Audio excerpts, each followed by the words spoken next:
I actually don't spend that much time on Twitter. I tweet quite a lot, but I don't look at other stuff. Maybe if I do a tweet, I will go and have a look at my kind of timeline, and I get a lot of news off it. I follow, like for example, today I missed Prime Minister's Questions. I will probably not go home and watch it on the iPlayer or whatever. I will just see what people are saying on Twitter and get a feel for it. I comment on stuff if I feel like it, but I wouldn't have thought more than 5-10 times a day. And when people say that's a lot, it takes half a second. It takes half a second to read something, and then it takes half a second to think what you think about it, then it takes half a second to say it. To me, it's no time at all.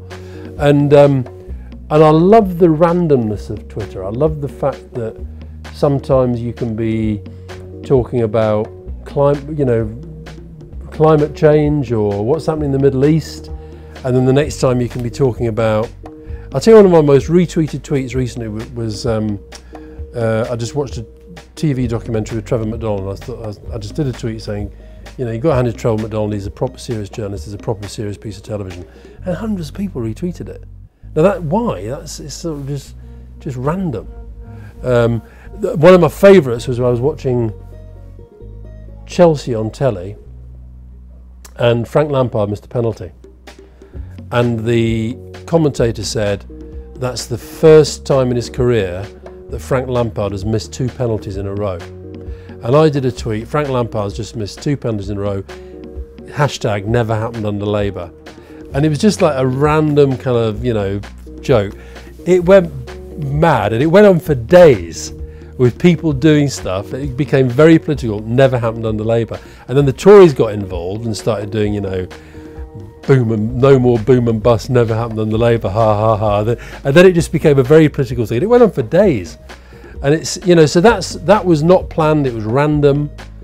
It was quite funny, but actually there was a lot of serious politics in there as well.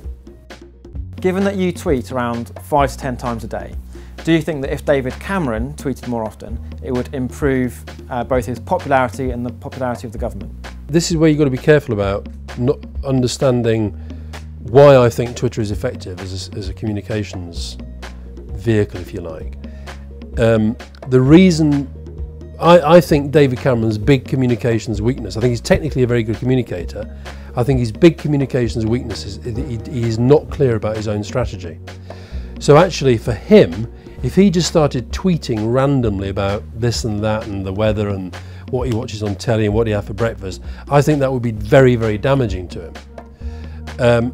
If he saw that actually Twitter is an opportunity to clarify strategy, to pursue strategy, then I think it could help him. But I think his basic point is that he's not strategic, and that's why he's a very bad Prime Minister. We should get rid of him very quickly.